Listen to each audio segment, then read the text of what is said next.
예, 어, 제주 무신궁에 대한, 어, 이 책, 이 책에 대한, 지금 현재, 서문에, 어, 서여져 있는 우리 제주 민속박물관의, 진성기 선생님의, 서문을 읽으면서, 우리 제주도민뿐만 아니라 우리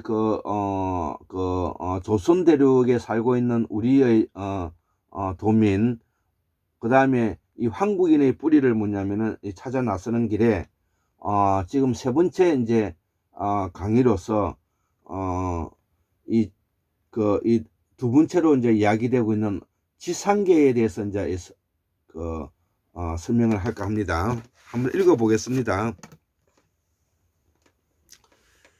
이 경우로도 많은 예를 찾아볼 수가 있는데 그 중에 몇 가지를 본다면 남제주군 중문면에 색달리 bonang당의 예를 들 수가 있다는 것이죠. 중문면 색달리 bonang당을 보면은 금시상 천지 기백지 후로 한 집님이 한로영산 섯 어깨로 아홉 성제 솟아나니 신거리 된 밭으로 자정해서 와 또한 안덕면 사계리 bonang의 큰 물땅에 한 집님이 한류산 섯 어깨에 무유알해서 솟아나니 그 하르방이 삼방구사로 내렸수다. 와 구자 세화리의 bonang당의 천자당에서 보면 천재님은 한류영산 지길게 백록담소 솟아날 때 무운동자 유자키로 솟아나니 큰 성님은 신성백과 인의 몸은 천자가 있다 등이다. 이것이 뭐냐면은 그 두 번째로 뭐냐면은 지상계에서 이제 내려온 이야기인데요. 그 다음에 이제 세 번째로 뭐냐면은 해양계에서 올라간 이야기를 같이 이제 읽어볼까 합니다. 해양계에서 올라온 경우로는 조천읍의 함덕리 bonang당과 다시 동읍의 신촌리에 있는 일례낭거리당의 경우처럼 낚싯대에 석미미륵, 석상미륵, 돌멩이가 올라와서 스스로 걸어가 당신으로 자정한 예를 비롯하여 여러 가지 예를 들 수가 있다는 것이죠. 예, 이 낚싯대에 석상미륵이 이제 올라왔다는 것입니다. 이처럼 바닷속에 상륙한 신은 이를 해양신으로 보자는 것이다. 네 번째로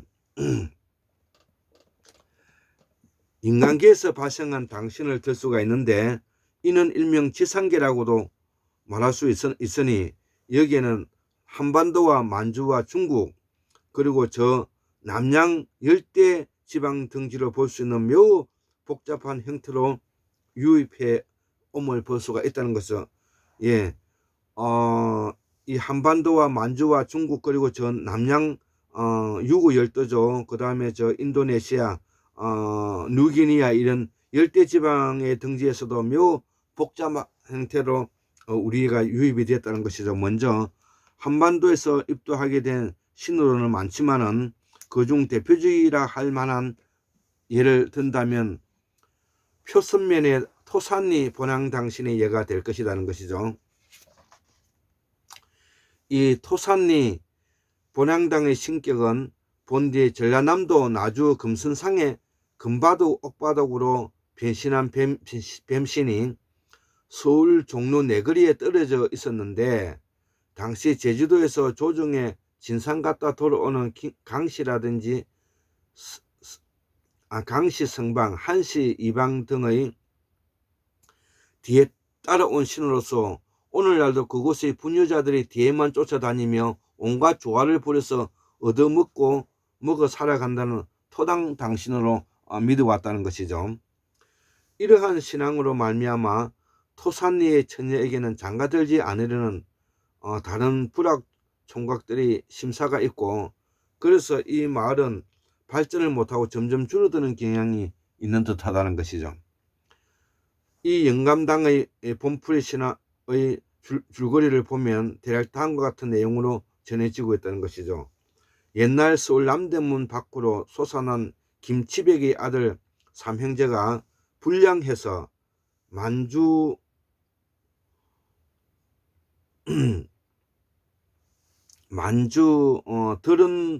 들은 돌까지로 쫓겨나게 되었는데, 이들 삼형제는 거기서 다시 주민들의 여론에 쫓겨 삼형제가 새토막식으로 잘리어서 처형당하게 되었으니 결국 9형제의 생도깨비로 변신하게 되었다는 것이죠.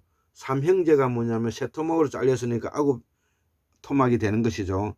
그래서 이들은 위로 삼형제는 서양각구로 들어가고, 중간으로 산 삼형제는 일본 가미사마로 들어가고, 또 밑으로 삼형제가 한반도로 넘어오게 되었는데, 이 가운데서 맨 막내가 제주도로 들어와 온갖 조화를 다 부린다는 것입니다. 예, 아주 재밌는 이야기네요. 그 삼형제 중에서 막내가 새토막이 되었는데, 이 새토막의 막내가 뭐냐면은 제주도로 들어왔다는 것이죠. 예, 다음으로는 중국에서 들어온 예를 들 수가 있겠는데, 여기는 주로 상공을 타서 날아오는 경우와 하늘을 통해서 날아오는 경우와 해영과 용왕궁을 거쳐 흘러 들어오는 것이 두 가지 경우를 볼 수가 있다는 것이죠. 먼저 상공을 날아 돌아오는 예를 보면은 서기업 현 서귀포시죠. 서기리를 중심으로 본항의 경우가 그 대표적인 할 만하다는 것이죠. 서기리 본항당에는 일문관 발음운이라는 신격이 있다. 이 신은 풍운조화를 잘 부리는 남자신인데, 그 위쪽 마을인 동흥리의 서흥리의 본항신과는 삼각관계의 연회관에서 이루어진 신격들이라는 것이죠. 그 내용을 보면 다음과 같다. 서울의 한 대사의 아들인 일문관 바람운은 어느 날 중국으로 유람을 가게 되었다는 것이죠. 일문관 바람운은 그곳에서 가서 한 대사의 집을 찾아 들고 유숙을 하게 되었는데, 그 집에는 예쁜 처녀가 있음을 알게 되었다. 결국 그 처녀와 결혼한다는 일이 그만 잘못 보아서 곰보 딱지 처녀고, 그 다음에 상국을 아내로 맞이하게 되었다는 것이죠. 이 곰보 딱지 처녀고 산국을 아내로 맞이하게 되었다. 산국은 무슨 말인지 저도 모르겠습니다. 알고 보니 처음 본 그 예쁜 처녀는 그 집의 둘째임이 분명하였다. 둘째 딸은 무척 예쁘였는데 첫째 딸은 곰보였다는 뜻이죠. 그래서 일문관 바라문은 아내 고상국, 이름이 고상국이네요. 이 고상국의 눈을 피해 처제와 밀야 끝에 함께 도망쳐 나오게 되었다. 예, 그러니까 처제인 동생과 같이 이제 눈이 맞아서 도망쳐 오게 되었다는 것이죠. 이튿날 고상국이 집안을 둘러보니 남편과 동생이 없음을 확인할 수 있었다. 고상국은 청기운간을 둘러보니 남편은 동생을 유인해서 도망치고 있음을 발견하고 큰 화살을 받아 들고 방공을 날아 뒤쫓아 나섰다는 것이죠. 이를 알게 된 일문관 바람운은 바람을 일게 하고 구름을 듣게 하는 등 공중에서 신술의 싸움이 벌어지었다. 드디어 이들은 한라산에와 마주치게 되자 일문관 바람문과 고상국 동생은 고상국에서 잘못을 빌고 용서를 구했다는 것이죠. 고상국에게 잘못을 빌고 용서를 구했다는 것이죠. 그러니까 여동생하고 그 다음에 남편이 말하는 것이죠. 당장 죽일 듯이 화가 치밀었던 고상국도 사정에 못 이겨 마침내는 용서해 주지 않으면 안 되게 되었다. 그러나 이때 고상국은 동생에게 성을 바꾸도록 해서 동생은 지시가 되었다는 것이죠. 예. 그래서 이 고시가 이제 지시가 되었다는 이야기인 것입니다. 이 고상국은 서흥리 본항당신으로 자정하고 일문관 바라문과 고상국의 동생 지상국은 고상국의 명에 따라 자정지를 점치고 서기리와 동흥리의 당신으로 각각 들어가게 되었다. 이런 이야기입니다.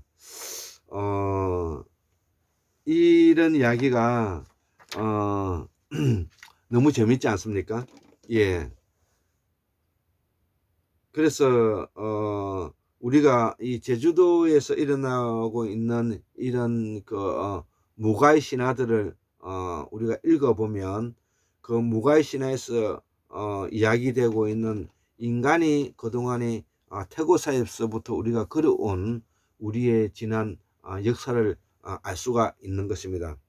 그렇기 때문에 제가 남국의 무속을 비롯해서 제주 무신궁을 지금 현재 설명하고 있는 것이고요.